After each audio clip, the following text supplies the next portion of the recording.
tħabbret il-mewt tal-eks deputat nazzjonalista Karl Guder fl-għomor ta' 45 sena. Waqt li fl-aħħar jiem ikkonferma ħsieb li kkandida ruħu għal kariga ta' Segretarju Ġenerali tal-Partit Nazzjonalista fil-passat u serva bħala sindku ta' San Ġiljan.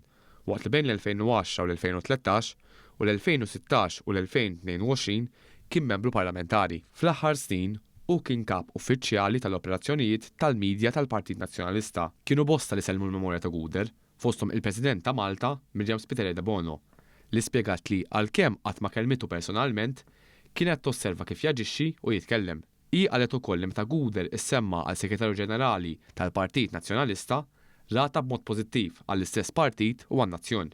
Il-Prim Ministru u mexxej tal-Partit Laburista, Roberta Bela, ukoll sellem il-memorja tiegħu u ddeskrivih bħala persuna li dejjem kellu sens ta' impenn lejn il-komunità u ċ-ċittadin. Dr. Bela qal li lil Karl kien ilu jafu sa meta kienu tfal fuq il-bank tal-iskola biex aktar il-qoddim saru kollegi fil-Parlament. Tenna li minkejja li kienu fuq il-bankijiet opposti, il-ħbiberija ta' tfulija baqgħet dejjem hemm. Il-kap tal-Partit Nazzjonalista Bernard Grech iddeskriva lil Guder bħala persuna iddedikat. L-Speaker tal-Kamra tad-Deputati, Anġo Farrugia, esprima s-soba għall-aħbar tal-mewt ta' Guder.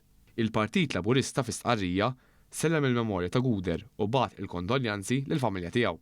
L-Istazzjon 1 u l-Kamra tal-Aħbarijiet ta' One News jibgħatu l-kondoljanzi sinċira lill-familja u l-ħbib tiegħu.